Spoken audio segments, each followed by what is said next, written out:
Welcome back, guys. Thanks for joining me for another beer review. Right, we're going a little bit old school now. Got my bottle opener there, so that's giving away something, isn't it? We're going a little bit old school now, and I got given this by a customer.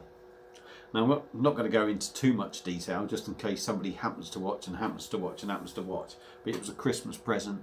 He doesn't drink these kind of beers, so he said, "Here, Baz, you have this. Take it home. You'll drink it." And it come with a glass as well. Come with a pint dimple glass, which is quite ironic because I was after one for ages. Dean sent me one, and now I've got two. And I've got like a couple of half ones as well.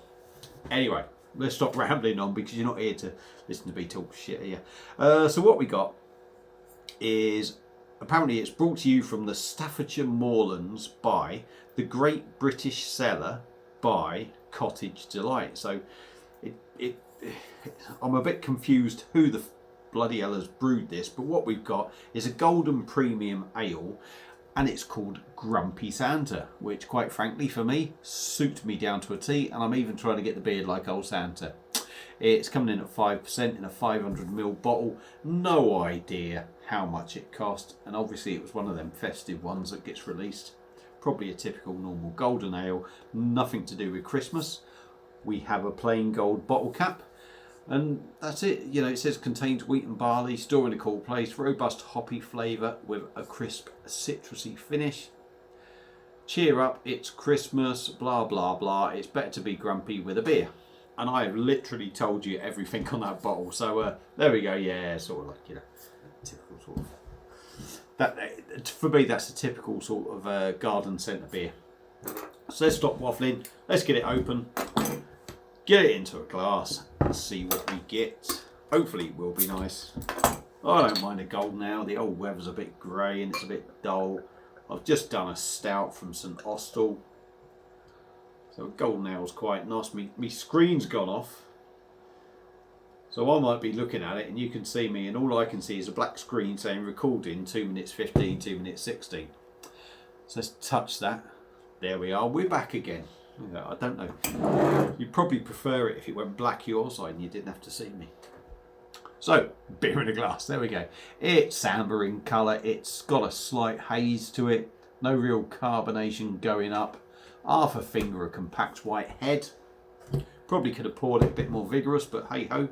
I've done that and that's how it is. So, let's give her a swirl. Dive in on the nose and see what we get. Malty. Big malt sort of thing. I'll tell you what, it reminds me of, like I've said before on previous videos, it's got a little bit of that sort of, there's a place called Wednesday Farmers, it does like animal feed. It's got a little bit of that malty animal feed aroma, which is a little bit off-putting. But there is a little hoppy citrusy note in there. On the aroma, I wouldn't say I'm overly impressed just because I don't like that animal feed thing, but we're going to go in with the taste, so let's dive in, give it a go, and see what we get. Hopefully that animal feed fucks off.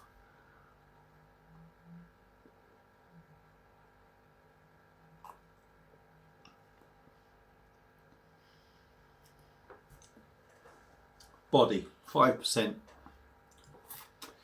Body is quite light. It's very light, to be honest. I mean, I know 5% is not particularly sort of like big, is it? But saying that, going in, it's not too bad. It's got a good enough body for 5%. Carbonation is almost non-existent.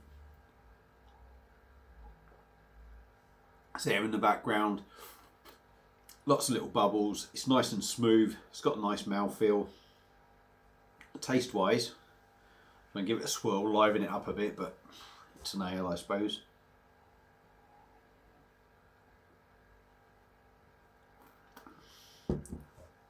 That animal feed maltiness is sort of going a little bit. It's now giving more of a sweet maltiness to it.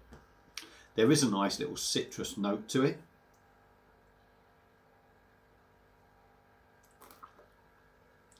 A nice hoppy tang. And it's a slightly different sort of hoppy tang to a lot of times you get like these golden ales. I mean, I don't know, is it different hops used? Doesn't say much on there. It's probably the same sort of ones, but it's probably their sort of recipe they use. But I find sometimes that hop thing is a little bit, I don't know, it's a little bit all the same. This does have a slightly different feel to it. Nice sweetness, nice little hoppiness. Excuse me.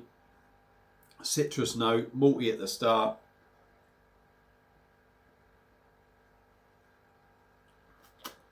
I mean, again, it could be another beer. Anyone out there who knows anything about this beer or knows more about maybe who brewed it, they may well know whether this is just the same sort of golden ale that this whoever's brewed it, whether it's sort of like a, what can I call it, a core range to a certain brewery, whether they could actually say, well, hang on, this is just their blah blah blah one, and they put a different label on the bottle. But all in all, I mean, it's quite enjoyable. I mean, it's nothing, it's not going to wow you. It's got nice flavours. There's absolutely nothing nasty in there. It's drinkable.